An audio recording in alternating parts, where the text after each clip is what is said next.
yo voy a hablar primero, porque me toca hablar de política, ¿sí? No voy a hablar de física. ¿No? Esa era la lógica. Sí, me toca la parte antipática, pero bueno, es a lo que me dedico, quiero decir. Veo caras que ayer estuvieron en la charla que tuvimos. Para los que estuvieron ayer probablemente encuentren una complementariedad, y así lo pensé. Para los que no estuvieron ayer no hay problema, el tema es autónomo, ¿no? Yo quiero hablar de un problema, digamos así, el problema crónico que tiene la ciencia y la tecnología en la Argentina, muy vinculada a la imposibilidad de establecer trayectorias de continuidad en términos de objetivos, orientaciones, agendas, definición de prioridades, ¿no? Todos temas que en algún sentido se vinculan a lo que entendemos por política científica, tecnológica. Cuando uno analiza la historia de la ciencia en Argentina, que es estrictamente a eso a lo que me dedico, o por lo menos por lo que el CONICET acepta que yo sí investigo el CONICET, más allá de después uno haga cosas que parece que están por afuera, ¿no? Como el tema política de ciencia y tecnología estrictamente no forma parte, si uno va a las cajitas de CONICET, no forma parte de lo que podríamos llamar historia de la ciencia y la tecnología en Argentina y en América Latina. Ahora, dedicándonos, nosotros tenemos un grupo en la Universidad de San Martín, un centro de estudios. Cuando uno analiza trayectorias de 60, 70 años, se ven patrones. Se ven patrones que no son solo argentinos. Uno podría decir, tienen mucho que ver con el lugar de la región, y a esto nos dedicamos ayer en la charla que me tocó dar ayer. Por eso quiero dar un paso adelante, es decir, enfocándonos ahora en la Argentina, uno mira 60, 70 años de historia de la ciencia y la tecnología, y lo que se ve son periodos de discontinuidad, de ruptura, de redefiniciones de temas prioritarios, de agendas de conocimiento. Frente a estas rupturas, hay trabajos o hay estudios que intentan, ¿cómo decirlo?, caracterizar el comportamiento de la comunidad científica argentina.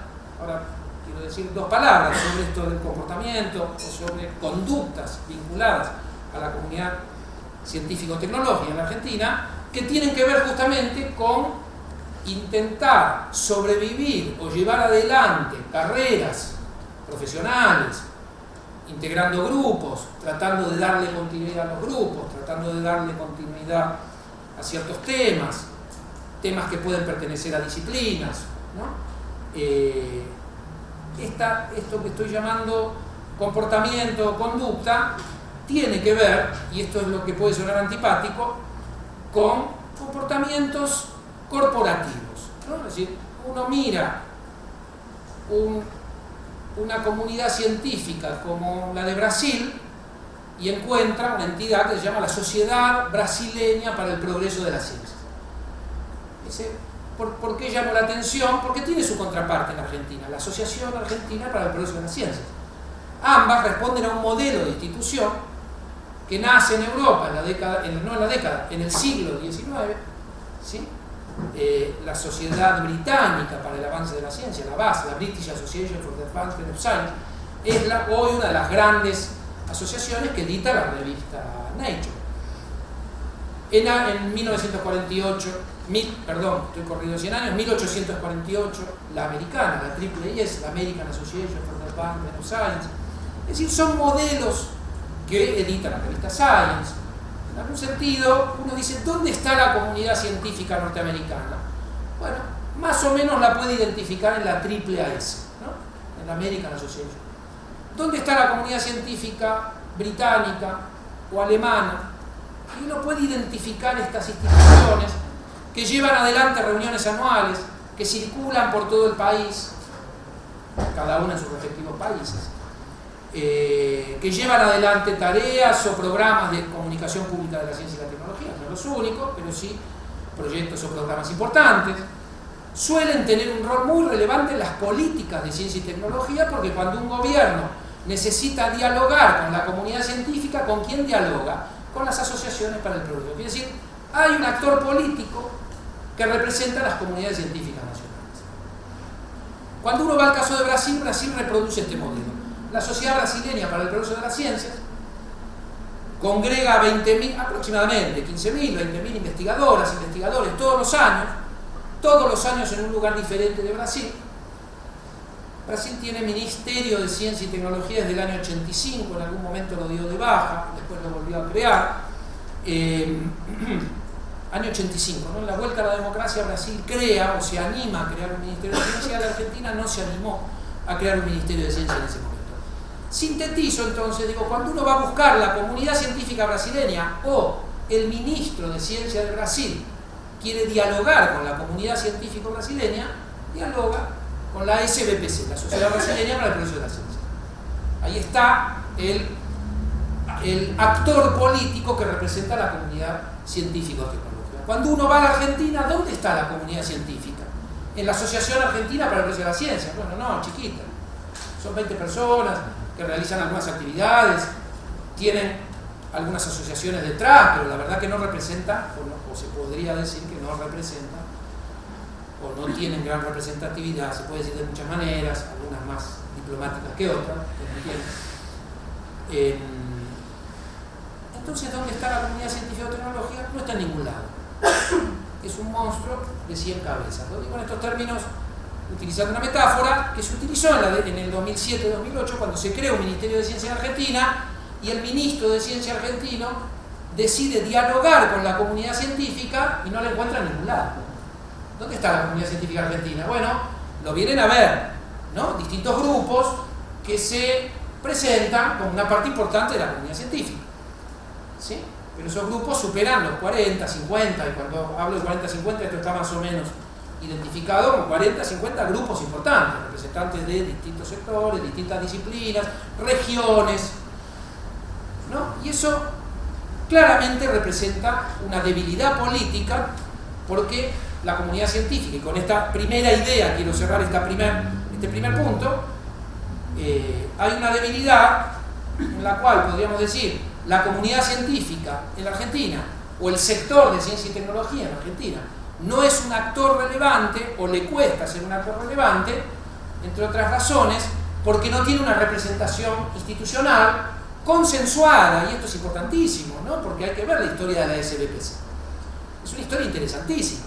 Pero la Sociedad Brasileña para el Progreso de la Ciencia gana mucha legitimidad a la salida de la dictadura en Brasil. Ustedes saben que la dictadura brasileña va desde el 64 hasta el 75, trazando un arco de continuidad, ¿no? Entonces, cuando emerge la comunidad científica brasileña de la dictadura para volver a vivir en democracia, la sociedad brasileña le reconoce a la comunidad científica, y en particular a la SBPC, haber sido uno de los actores que enfrentó a la dictadura, que luchó por regresar a la democracia, que defendió valores democráticos durante ciertos periodos, ¿no?, que fueron oscuros para toda América Latina, en particular para Brasil.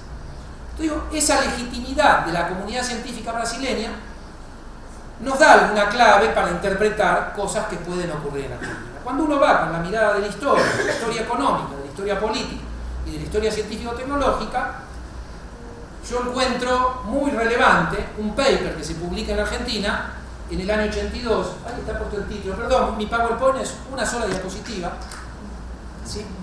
Arriba dice el título, permítame presentar al autor, Marcelo Diamant, muy respetado, un economista de la década de los 70, muy respetado en el mundo de los economistas argentinos, un economista que defendió la industria, que defendió el desarrollo, que se opuso a la llegada de las políticas neoliberales a América Latina. Cuando está sobre el final, la última dictadura, Marcelo Diamant publica un artículo, un paper iba a decir, un artículo titulado El péndulo argentino, ¿hasta cuándo? Quiero retomar la metáfora del péndulo, y si uno lo tuviera Marcelo Diamant en el año 82, lo presentó en el año 82 el trabajo, lo publicó en el año 83, si uno lo tuviera Marcelo Diamant, vieron esas escenas imaginarias, ¿qué le dirías? Y le diría, mira, faltan todavía 40 años de péndulo, ¿no? Es decir, entonces quiero ir a la idea de péndulo porque ¿qué es el péndulo argentino para Marcelo Diamant? Son dos proyectos de país que se excluyen, que pelean por imponerse. Probablemente la metáfora del péndulo sea imprecisa. Yo físico me encanta la metáfora del péndulo, y yo supongo que en un público adepto a la física, uno se siente muy cómodo hablando de péndulo cuando habla de política.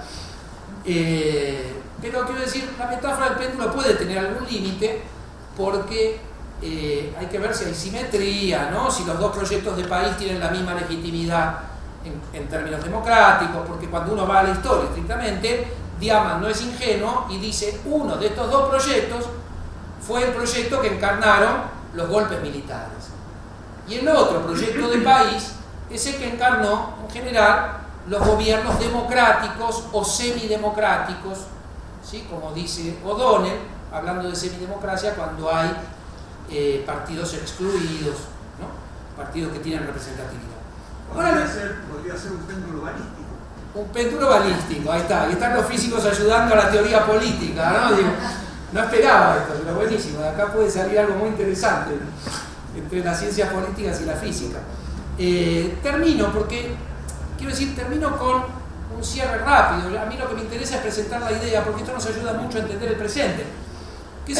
Yo lo que traté de poner en esta diapositiva son cuáles son los principales rasgos de estos dos proyectos de país que se excluyen y que la gran sorpresa que Diamant no pudo ver es que esa exclusión siguió en democracia, esa exclusión de dos proyectos. En democracia, por suerte, la Argentina vive ya de manera permanente en democracia y sin embargo los dos proyectos de país que se excluyen, ¿sí?, siguen colisionando ahora en democracia. Muy rápido, yo llamé a un proyecto de país, modelo, ya no sé cómo lo llamé ahí, porque acá lo llamé, acá lo tengo, perdón, proyecto desarrollista, tomen el concepto de desarrollismo como aproximativo, y un proyecto de país neoliberal que sí responde a lo que son los proyectos de país que nos intentan imponer desde los organismos de gobernanza global, como el FMI, el Banco Mundial. Son los proyectos o los modelos que tratan de impulsar las potencias, ¿sí?, como los Estados Unidos, Gran Bretaña, Alemania, Japón. Y ahí yo quiero mostrar que de los rasgos sale claramente que uno de estos proyectos de país necesita ciencia y tecnología, necesita conocimiento, pero que el otro proyecto de país, naturalmente, excluye la posibilidad de tener ciencia y tecnología. ¿Está bien? No quiero ponerme a describir, es un poco molesto esto de andar, pero de un lado hay industria, del otro hay un proyecto de país agroexportador, de un lado hay defensa de la soberanía y de los sectores estratégicos, del otro lado la política exterior es de alineamiento incondicional, porque finalmente el proyecto de país que ustedes tienen a su derecha es un proyecto de país que acepta el modelo agroexportador porque es el lugar que se nos asigna en la División Internacional del Trabajo. América Latina tiene que producir materias primas, productos primarios. Si uno se alinea, no tiene por qué salir a confrontar en la arena internacional, entonces la política exterior suele ser de alineamiento incondicional. El rol del Estado en el país con industria juega un rol clave, como hoy enseña la teoría económica neo-schumpeteriana, perdón por los nombres técnicos, ¿no? Pero hoy hablo de neo-schumpeterianismo porque esto está en la frontera de lo que es teoría económica. Ayer hablábamos de Mariana Mazzucato. Mariana Mazzucato es una economista de la escuela neo-schumpeteriana y ella dice, y le habla a Gran Bretaña, el rol del Estado tiene que ser planificador, empresario, regulador, innovador. El verdadero innovador es el Estado y detrás, es decir, el Estado genera las condiciones para una sociedad innovadora. Y del otro lado hay un Estado que tiene que ser tan chiquito como sea posible y que se tiene que dedicar a generar las condiciones óptimas para la competencia y el libre mercado, ¿no? Y nosotros sabemos las limitaciones. Yo no quiero entrar en teoría del Estado, pero serios límites. Los actores económicos pasan a ser las empresas nacionales en el modelo industrial. En el modelo agroexportador vemos que los capitales financieros son los que juegan el juego de la economía argentina y entonces tenemos como consecuencia la fuga de capitales donde se juega la ruleta, y del otro lado también hay problemas estructurales como la restricción externa. Es decir, el modelo industrial en la Argentina tuvo un problema estructural que fue la falta de dólares, ¿sí? Exportamos productos primarios para recaudar dólares y con esos dólares necesitamos industrializarnos y eso no alcanza y ahí tenemos un cuello de botella y según Marcelo Diamant lo que vuelve a darle relevancia al modelo agroexportador son esos cuellos de botella en los momentos en que se estrangula. Conclusión que quiero sacar, ya cierro, perdón porque se me terminó el tiempo, Ah, perfecto, me quedan 5. Yo me autoimpuse 15, porque ayer fue un papelón y me excedí muchísimo. Gracias. Ahora me parece una eternidad, sí. Es como dicen los economistas, cuando algo es escaso, cuando una mercancía es escasa, no, cierro con una idea. Quiero traer esto al presente y ver cómo el péndulo de Diamant sigue funcionando, ¿no? En un sentido casi dramático para la Argentina, y cómo impacta el péndulo de Diamant en el factor ciencia y tecnología.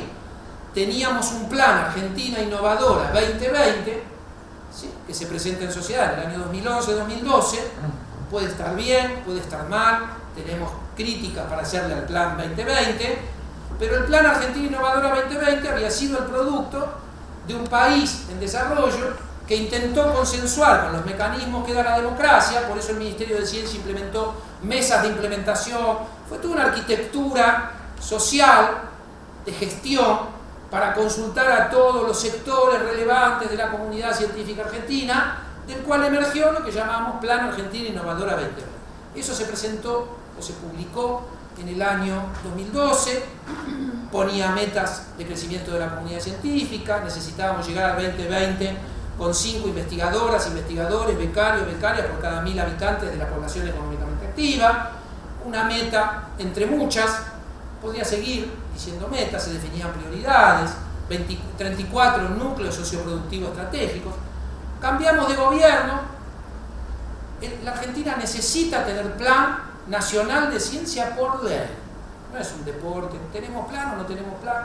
Los países serios suelen dejar por ley la necesidad de tener un plan, y esto fue aprobado por el Parlamento, fue consensuado, fue llevado, ¿no?, como la ley de educación, donde también podríamos discutir mucho.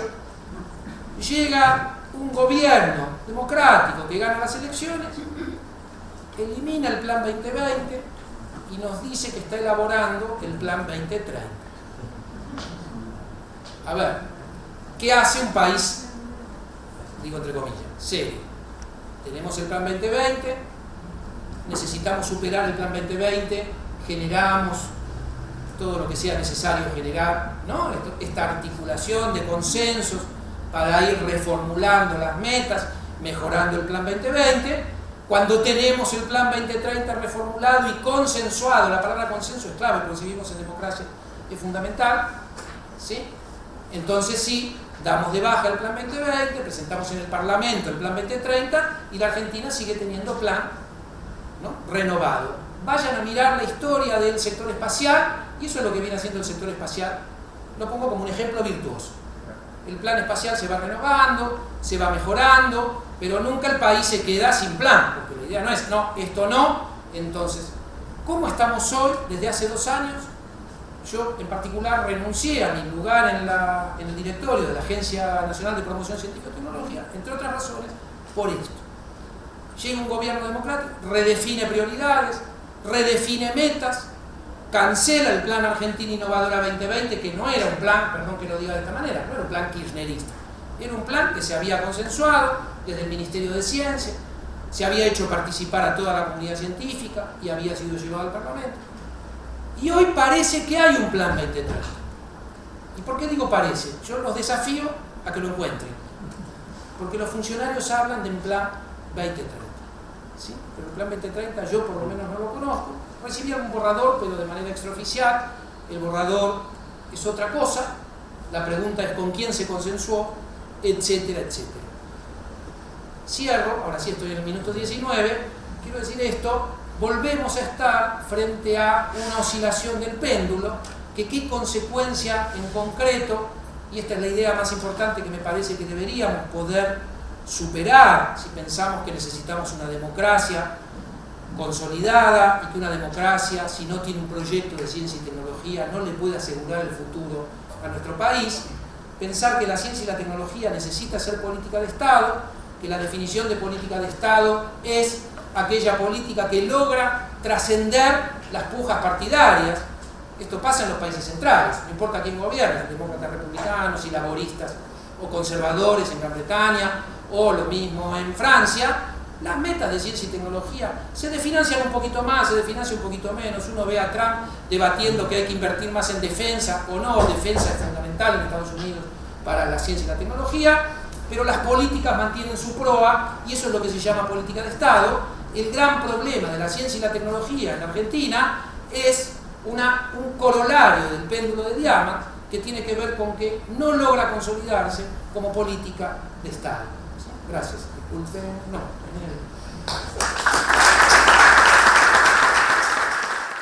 ¿Qué tal? En principio, antes de empezar con lo que voy a contar, un poco poner el contexto de esto. Este es un poco el resultado de unos trabajos que venimos haciendo ya desde hace por lo menos 3 años, 4 años con distintos grupos en los que tengo la suerte de trabajar. Y cuando me invitaron a la mesa del CTS, dije, bueno, voy a tratar de recopilar un poco toda esa información y todo ese trabajo, porque están hechos en distintos momentos y también en distintos contextos, hasta inclusive jurisdiccionales, porque van a ver que hay una explicación de muchas cosas que fuimos haciendo en distintas jurisdicciones. Básicamente 3, en las que, por ejemplo, la más fuerte en la que participo en la provincia de Buenos Aires, pero también estuve trabajando en la ciudad de Buenos Aires y últimamente en la provincia de Santa Cruz. Entonces, un poco esto es el resultado de todo lo que pasó en cuanto a CTS, prácticamente desde 2014 hasta ahora, y en estas 3 jurisdicciones, ¿sí?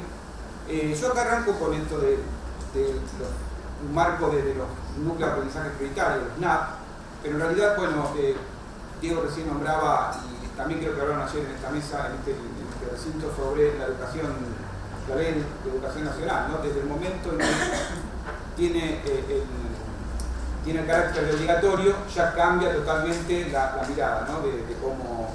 de cómo debemos encarar esto, ¿no? Entonces, ahora sí. Bueno, entonces, en base a esto no voy a entrar en detalles sobre la ley nacional, voy a ir un poquito más profundo sobre, empezar sobre qué pasa con los NAP, o qué marco de referencia de trabajo nos dan los NAP dentro de un contexto de aula de nivel secundario, que es un poco mi especialidad donde trabajé durante más de 30 años, ¿no? Entonces, bueno, nos fijamos que acá los NAP marcan esto tiene una finalidad muy importante, que es formar para la ciudadanía el trabajo y los estudios superiores, ¿no? Con respecto a esto del trabajo y la construcción de la ciudadanía, está muy ligado, justamente yo miraba recién el PowerPoint de acá de Diego, y bueno, ahí encuentro que hay puntos de mucha concordancia, ¿sí? Revisando los diseños curriculares, particularmente los de provincia de Buenos Aires, y en este caso tomé previamente los NAP, nos podemos dar cuenta que hago algunos recortes para no ser tan extenso, ¿no? Pero ya los NAP hablan de una visión de la transición, una visión atravesada de ciencia y demás, pero hace un fuerte hincapié en lo que es el sentido a nivel personal y social, ¿sí? Eso está marcado dentro de uno de los ejes de los núcleos de aprendizaje prioritario.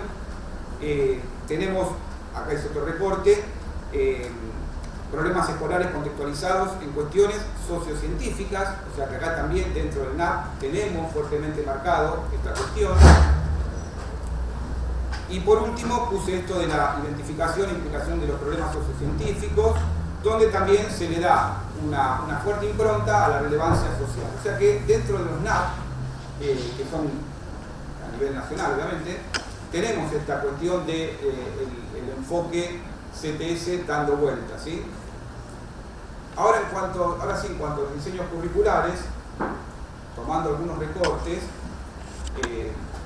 tenemos acá que hace hincapié en las culturas y en todos los sectores de la sociedad. No quiero leer, pero justamente lo que quise hacer es buscar recortes del diseño curricular, donde vemos que esto está fuertemente marcado, ¿sí? Una educación científica que sirva a la formación de todos los estudiantes, ¿sí? Pero también que sean partícipes activos de una sociedad en la que deben ser realmente no solamente un espectador, sino ya parte importante, ¿sí? Bueno, y acá también tenemos que le permitan participar y fundamentar sus decisiones con respecto a temas científicos, tecnológicos que afecten a toda la sociedad en su conjunto. Seguimos encontrando, o sea, podemos buscar y tenemos un montón de indicios que este enfoque, al menos desde la parte, no sé si llamarla reglamentaria porque a lo mejor suena un poquito feo, pero de lo que son los contextos normativos, está fuertemente marcado, ¿sí? Insisto, esto es algo visto desde cómo están dadas las situaciones o las condiciones en la escuela secundaria. Bueno, y acá el último que tomo, en entender la ciencia como una actividad humana, me pareció también una parte muy interesante en cuanto a esta perspectiva CTS. Bien, el otro eje sobre el que estuve armando la presentación se trata sobre lo que pasa en las aulas de formación docente y de capacitación docente. Ahí lo que veo que en realidad es una conclusión que la saqué hablando con colegas de distintas jurisdicciones y veo que esto pasa en muchas provincias, en Capital Federal. Ahí hay un problemita, creo, sobre lo que es cómo están, en este caso, los diseños curriculares de formación docente y qué tienen que ver con el enfoque CTS, ¿sí? Evidentemente, la conclusión así que sacamos es que estos diseños curriculares están desactualizados. O sea, particularmente los de provincia de Buenos Aires son muy viejos y no está contemplada el enfoque. Entonces, en base a eso, al trabajar en formación docente y también en capacitación docente, bueno, la pregunta que nos hicimos, insisto, entre varios, no solamente un grupo de trabajo, sí, bueno, a ver qué hacemos con respecto a esto. En principio, bueno, voy a tomar algunos casos, ¿no? Cuando trabajamos en el 2014 en el PNFP, en Ciudad de Buenos Aires, tomamos una temática para poder desarrollar esto, fue una sola, un ejemplo que después se replicó, pero ya no dentro de lo que es la capacitación docente, sino ya en las aulas para poder ser replicado en las aulas de la escuela secundaria, un debate crítico, en el que fuertemente ahí está anclado el enfoque CTS, ¿sí? Este debate crítico, por ejemplo, ahora lo estamos trabajando en lo personal, en el profesorado de física, en el de trabajo, en la materia física 1. Llegamos al tema de energía y si yo me aferro fuertemente a lo que me dice el diseño curricular, es como que, si bien está bien darlo porque es un contenido que hay que darlo, yo veo que si me agarro fuertemente de ese diseño curricular, me dejo de lado todo lo que es este enfoque CTS. Entonces digo, bueno, cambio la mirada, mi posicionamiento. Entonces, el debate crítico encaja bastante bien para desarrollar el tema de energía como ser un caso, ¿no? Pero, por ejemplo, lo que ahí hacemos es, tomamos el tema de energía nuclear bajo dos posiciones enfrentadas, a favor y en contra, obviamente, con el equipo de investigador, que son los mismos alumnos que preparan el material para que puedan argumentar a favor o en contra sus mismos compañeros, que les toca defender cada posición, pero digamos con un cierto criterio que no está presente, o sea, ese tipo de trabajo en clase en el diseño curricular, ¿sí? Lo que a mí me dice el diseño curricular desactualizado, como está, es que tengo que dar energía, ¿sí? Ahora, los modos de hacerlo, nosotros encontramos que en este tema, por ejemplo, de debate crítico, me abre las puertas tranquilamente para trabajar el enfoque CTS, ¿sí? Bueno, esto obviamente que es trasladable después a lo que es la escuela secundaria. Lo que tratamos de hacer es, porque ¿qué pasa? En la escuela secundaria sí se trabaja el tema de energía, donde, como vimos recién, leímos parte del diseño curricular, me permite, o sea, hoy lo hablábamos a la mañana inclusive con algún colega, no solamente me permite o me habilita a trabajarlo de esta manera, sino que el diseño curricular me está obligando prácticamente a que tiene que estar este enfoque social, ¿sí? Entonces, lo que quería yo que quede bien marcado en mi presentación es esto de miremos cómo están dadas las condiciones en las aulas de secundaria, ¿sí? Las condiciones están dadas, veamos cómo estamos preparando en el profesorado. Evidentemente por lo que estamos viendo, al menos en algunas jurisdicciones, no están dadas esas condiciones, pero sí podemos darle la vuelta de rosca para poder hacerlo, ¿sí? Entonces, y acá yo lo que estoy mostrando son algunos ejemplos. Bueno, esto fue en Cava en 2014, fue solamente ese año que estuvimos trabajando, pero después repetimos estas experiencias, por ejemplo, en cursos de capacitación en Provincia de Buenos Aires, donde también trabajamos con estas cuestiones y hemos dado cursos sobre lo que es problemas sociocientíficos y cuestiones sociocientíficas, que también digamos, tienen una pata muy fuerte metida dentro de lo que es el enfoque CTS, ¿sí? Pero claro, son cursos que no están dentro del contexto de la formación de docentes, sino que es aquel que está en oferta para aquel que quiera hacerlo fuera de su formación de grado, ¿sí? Por eso ahí seguimos viendo, porque al dar estos cursos nos encontramos con estos comentarios. Está muy bueno esto que está acá. ¿Y por qué no lo hacemos en el profesorado? Bueno, porque en realidad el profesorado no lo está pidiendo en forma explícita, ¿sí? Supongo que bueno, lo tenemos que hacer porque nos gusta a nosotros y porque creemos que eso es viable y efectivo. Pero bueno, ahí está ese gran bache que estamos viendo, ¿no? Bueno, en esos cursos la verdad que son bastante fructíferos en este sentido, porque evidentemente como que a los que asisten les cae la ficha de que más allá de lo que dice el contenido que tengo que dar, el enfoque CTS me abre la puerta para poder entrar desde otro lugar, ¿sí? Bien, nos sucedió también con parte de este grupo de trabajo que tuvimos en un congreso en Luján en el año 2017, donde se trabajó fuertemente CTS en las carreras científicas. Bueno, ahí fuimos invitados y nos tocó participar dentro de ese congreso en una mesa de trabajo, de donde surgió lo que hicimos en el año 2018, que fue un encuentro entre profesorados. La aspiración en el principio fue muy grande porque pretendíamos que fuese nacional, la logística no nos permitió y nos quedamos con un encuentro provincial entre profesorados, donde el tema principal, o sea, el único tema era el enfoque CTS en la formación docente, ¿sí? Esto se hizo en Aedo, provincia de Buenos Aires, y la verdad que fue bastante exitoso porque contamos aproximadamente con más de 200 inscritos. Bueno, hay una foto y una imagen de lo que fue el banner para poder darle un poco de difusión a estos trabajos.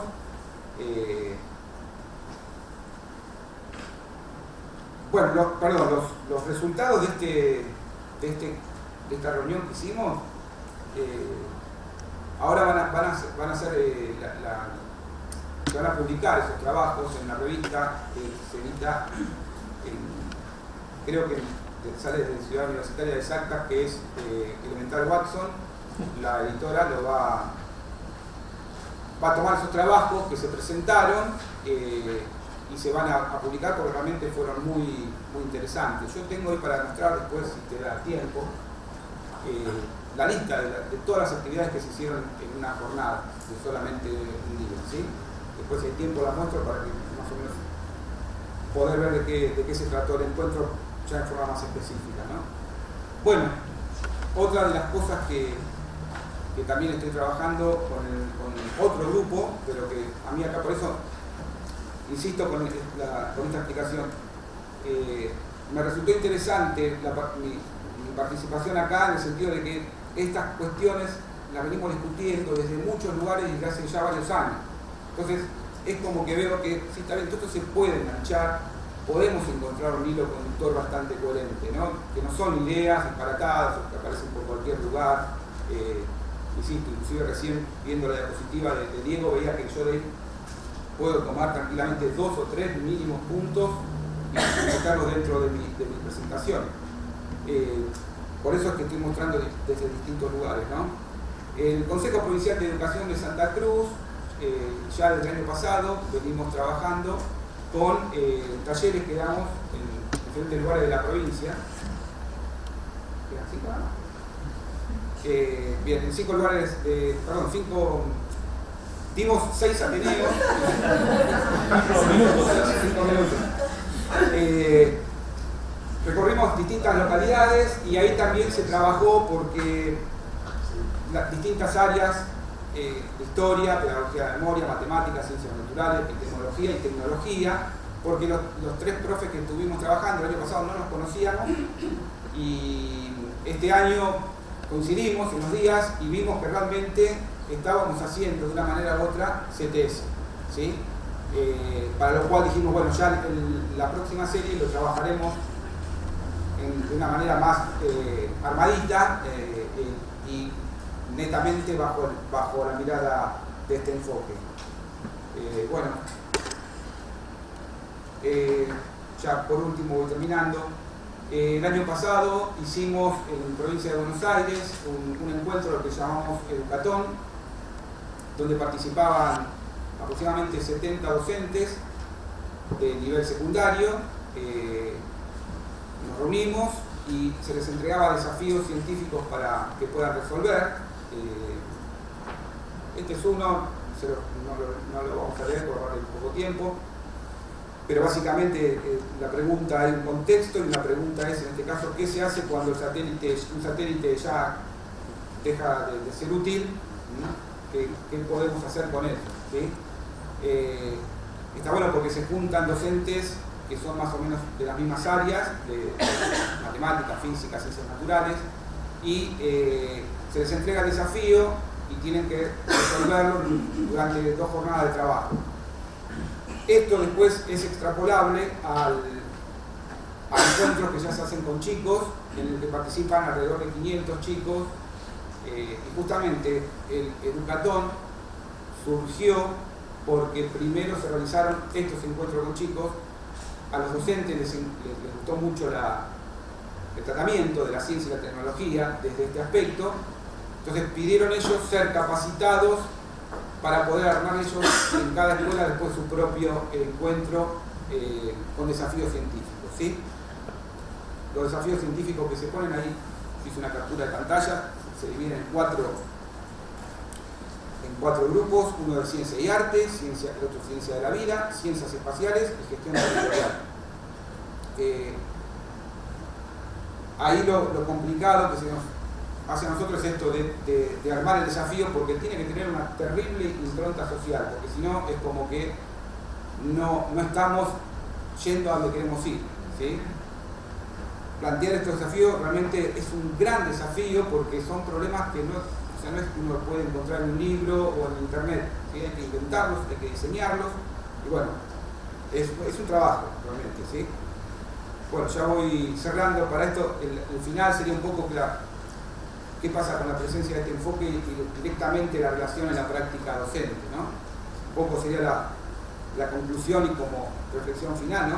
La pregunta si está presente el enfoque en nuestras escuelas. Y después la otra pregunta, ¿no? A ver, los diseños curriculares que se están utilizando en la escuela secundaria, ¿necesitan este enfoque? ¿Sí? O sea, creo que un poco durante sobre todo el comienzo de la charla, esto está marcado, así que es necesario, ¿no? Y bueno, había una discusión ahí fuerte sobre los diseños curriculares porque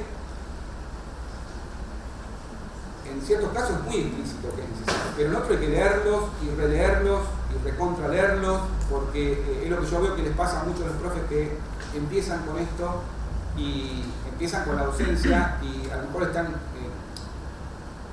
acostumbrados al formato tradicional y no logran ver estas cosas que están escritas en el diseño curricular, por más que estén escritas y vieron que yo las marqué en color rojo, ¿no?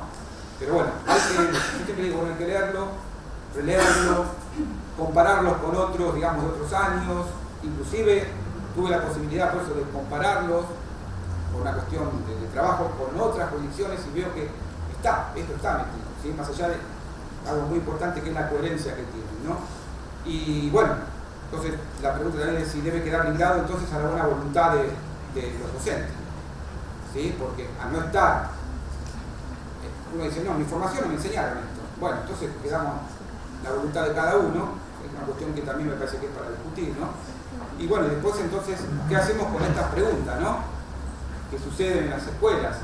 El problema del Amazonas, la termoeléctrica en Luján. Yo señalé Luján, y bueno, porque vivo en Luján y tuvimos el año pasado un problema que se instaló una termoeléctrica y participé de las reuniones vecinales y era terrible todos los temas de ciencia y tecnología en un ámbito social que se estaban discutiendo, ¿no? Y yo es cuando dije, qué bueno acá tener, digamos, esta discusión dentro de una escuela, ¿sí? Porque más allá de la parte legal, que era la que se discutía fuertemente ahí, yo escuchaba temas de kilowatt, de energía térmica, de energía eléctrica, de corriente que circula, o sea, todas cuestiones de física, pero que estaban en un contexto netamente social y legal, porque se estaba discutiendo todos los intereses que había detrás de esto, como por ejemplo, el lugar donde estaba instalada nos íbamos a quedar todo el resto de Luján sin gas porque estaba justamente en la entrada ¿sí? Era un lugar que no estaba habilitado catastralmente para hacerlo. Bueno, esas cuestiones discutidas dentro de nuestra escuela es lo que el diseño curricular me está, con comillas, diciendo, pidiendo, obligando y lo que realmente tengo que hacer, ¿no? Bueno, y por último, para terminar, es esto, ¿no? En esta relación, la reflexión un poco es si esta cuestión del enfoque CTS debería ser una política educativa de Estado, ¿no? En qué medida lo es, ¿sí? Y que si esta realmente no se toma como una medida, como una política educativa, bueno, quedará un poco librado a la voluntad de algunos románticos o algunos que tengamos ganas de seguir trabajando sobre esto, ¿sí?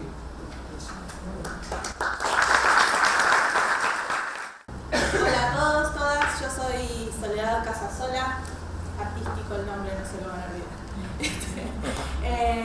Estoy a cargo de la Dirección de Comunicación de la Ciencia, que es una nueva dirección a nivel rectoral, pero bueno, la trayectoria de la dirección en la Facultad de Ciencia Política tiene muchos años y bueno, en los últimos tiempos hemos pasado a formar parte del área de Ciencia, Tecnología e Innovación para el Desarrollo en la universidad y estamos muy contentos con eso y no quería dejar de referenciarlo. De lo que vamos a charlar hoy es sobre esto, sobre la universidad pública y los desafíos de comunicar ciencias desde el diálogo.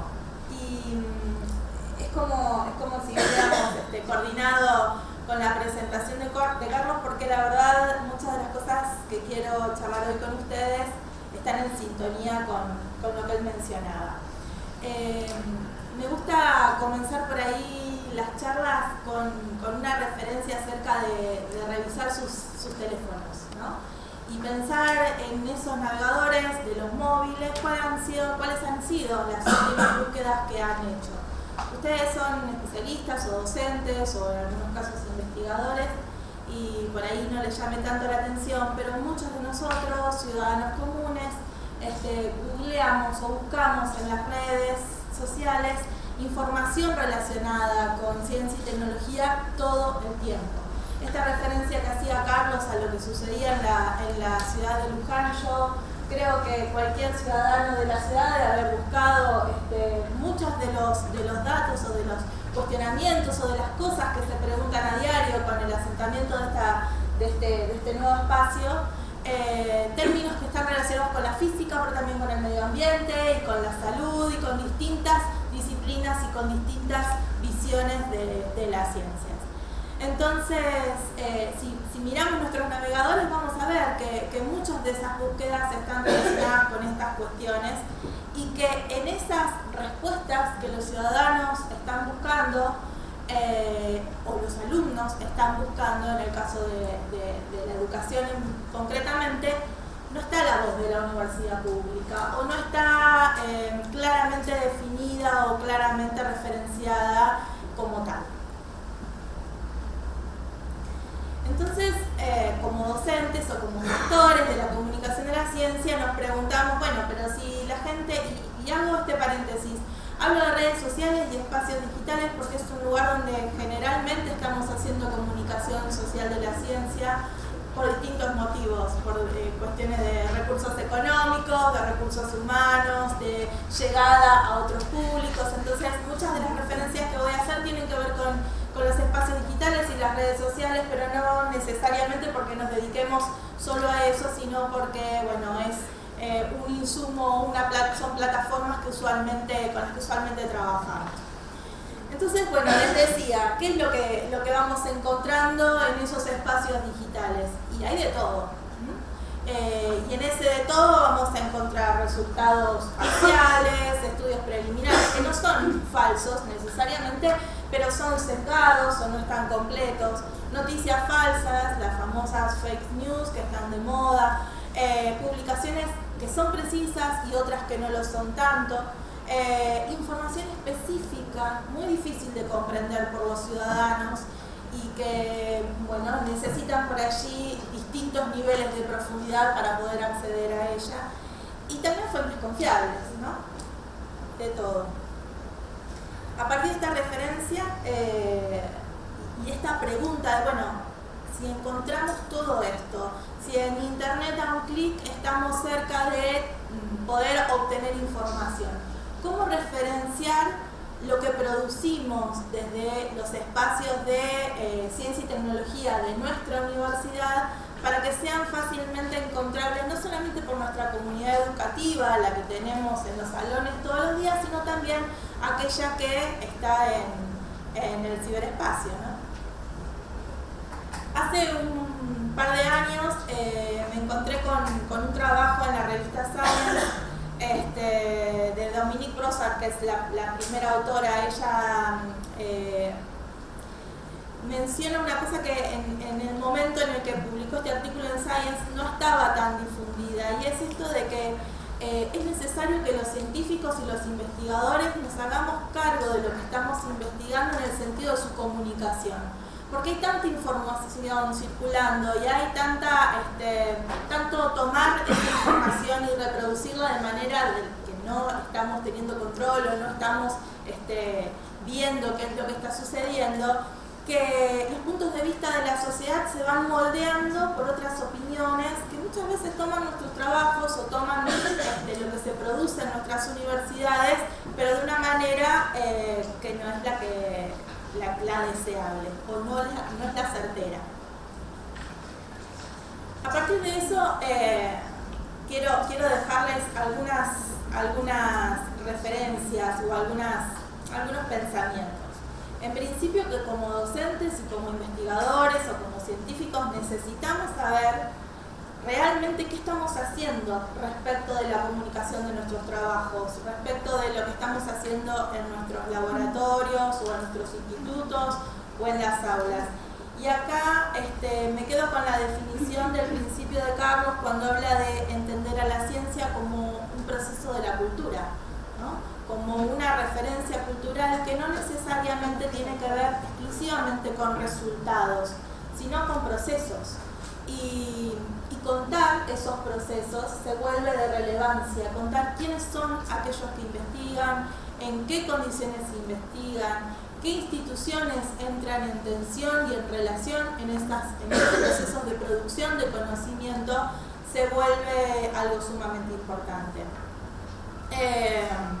La otra cuestión es que muchas veces las personas necesitan reforzar sus puntos de vista y entonces las búsquedas van en relación con eso que ya tienen como una creencia.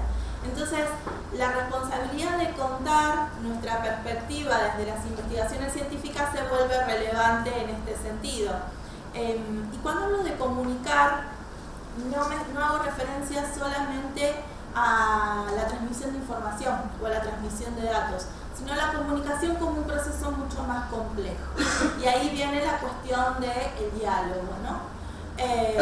No solamente transmitir, sino poder poner en común algunos aspectos o algunos elementos de lo que estamos haciendo a diario en nuestros espacios de investigación o en nuestros espacios de docencia. Necesitamos encontrar terrenos comunes con los ciudadanos, con los alumnos, con los estudiantes, para poder debatir acerca de las cuestiones que llevamos adelante desde el punto de vista de la investigación. Bueno, entendemos todo esto, lo pensamos, pero la pregunta es, bueno, ¿qué acciones y qué estrategias de comunicación de la ciencia podemos hacer, en este caso desde la universidad pública, para poder poner en diálogo o para poder hacer algo más que informar sobre determinados avances o determinados resultados, ¿no? Hacia dónde podemos pensar la cuestión estratégica de la comunicación. Y quiero reforzar acá la idea estratégica, porque fundamentalmente en los procesos educativos nosotros trabajamos con un concepto que es el de educomunicación. La educación y el proceso de enseñanza-aprendizaje tiene un componente de comunicación muy fuerte. Este diálogo, esta puesta en común en donde podemos articular con el otro cuáles son los mitos, cuáles son sus dudas, cuáles son sus interrogantes, no es de una visión de lo que en teoría de la comunicación llamaríamos déficit cognitivo, sino desde un diálogo, desde ver qué es lo que al ciudadano lo hace dudar. Y siempre pongo el ejemplo de las vacunas, ¿no? Y toda esta referencia permanente a que la gente no quiere cada vez más, hay más personas que no quieren vacunar a sus hijos. Desestimar esa perspectiva o esa visión solo por creer que es ignorancia o falta de información nos hace ver solamente una parte del problema.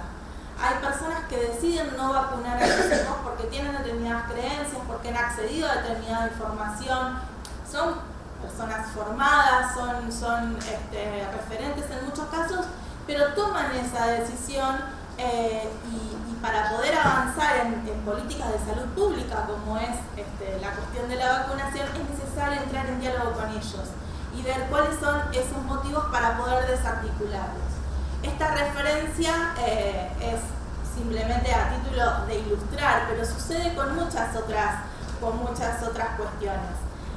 Con algunas es más sencilla, con otras no. Me imagino que habrán hablado acá de los terraplanistas, por ejemplo, y estas cuestiones, algunas son más sencillas de poner en diálogo, otras no. La astrología, exactamente. Bueno, pero resulta que estamos en la universidad pública, al menos ese es mi trabajo y es lo que vengo a contarles a ustedes, y en la gestión cotidiana o en la enseñanza cotidiana estamos ante tres caminos, ¿no? Por un lado podemos evitar estos espacios digitales y decir, bueno, no, las redes sociales, las plataformas digitales no son para mí, yo me dedico a otra cosa, vamos a los congresos, a los espacios seguros, donde vamos a pisar sobre tierra firme, no vamos a hacer ninguna cosa rara y vamos a estar haciendo comunicación de la ciencia de una perspectiva tradicional y en un modo seguro. La otra opción que podemos tomar es adoptar modelos tradicionales de comunicación que se sustentan en esta cuestión de transmitir el dato. Yo te digo que tenés que vacunar a tus hijos, te digo cuál es el plan nacional de vacunación y bueno, si no lo vacunás, ya veremos cuáles son los problemas, pero digo, la comunicación desde un modelo bien tradicional de te transmito el dato, te transmito la información y vos como usuario, como ciudadano, haces consecuencia. Esa sería una segunda opción, un segundo camino que es viable y que muchas veces es el que utilizamos. Pero finalmente la propuesta es poder trabajar en una tercera vía, en un tercer camino, que tenga que ver con entender a la comunicación desde esta perspectiva dialógica que les mencionaba, es comunicacional, y ponernos a charlar.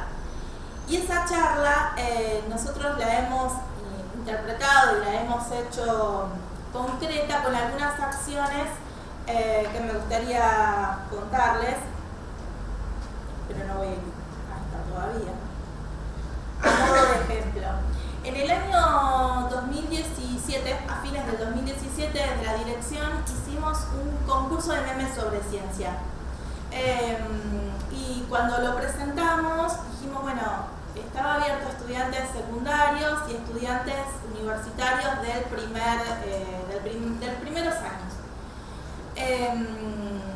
Vamos a hacer esta propuesta, vamos a ver quién se engancha a trabajar con esto. Y bueno, pensamos que íbamos a tener menos recepción o menos llegada, Bueno, finalmente al concurso terminaron presentándose para la votación del público 35 memes. La mayoría de ellos abordaba temas de física y de química. Y algunos la cuestión de las ciencias sociales, sobre todo filosofía.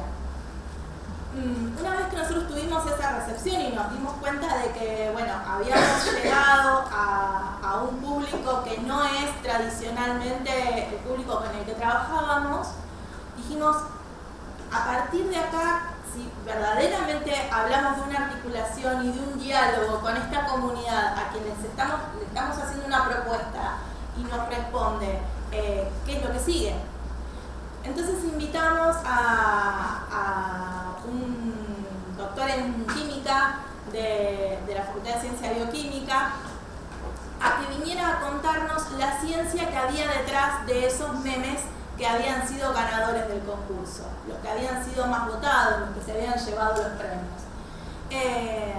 La experiencia de ese encuentro fue muy interesante porque después, bueno, lo grabamos y lo pudimos hacer circular, porque él vino a contar toda la explicación teórica y didáctica de aquello que los chicos habían sintetizado en un meme.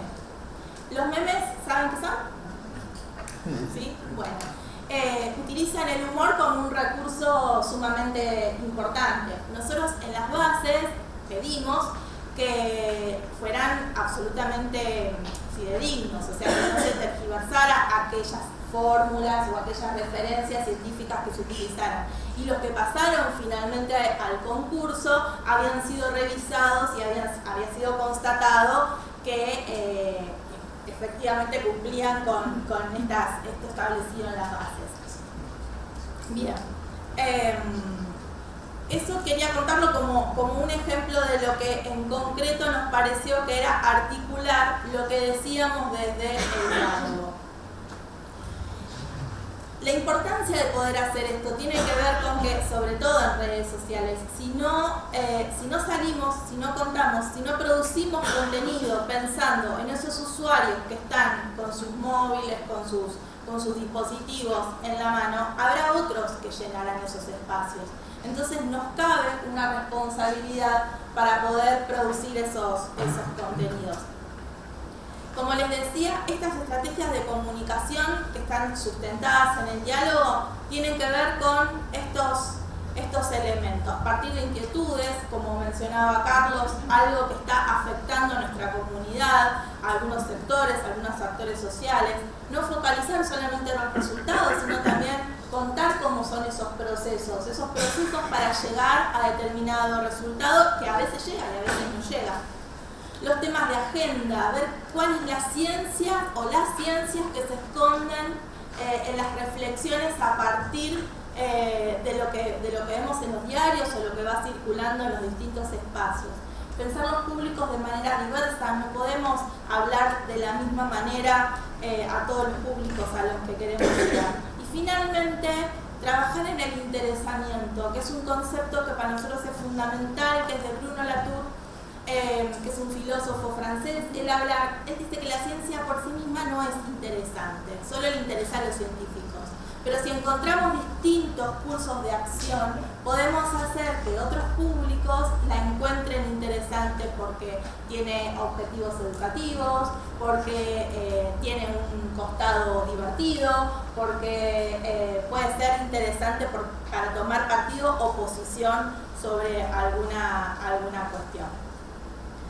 Finalmente, para cerrar, esta idea de que la comunicación se vuelve indiscutible e impostergable porque necesitamos empoderar a nuestros ciudadanos, necesitamos reforzar eso que se mencionó antes sobre el debate crítico. Nosotros necesitamos trabajar desde la escuela a la universidad hasta que finalmente son ciudadanos más con capacidad de votar, empoderados, con capacidad crítica y de análisis. Y para eso la única manera de conseguirlo es ofreciéndoles información, sembrando la curiosidad, propiciando el diálogo y la charla con ellos para poder construir conocimiento y hacer circular la comunicación.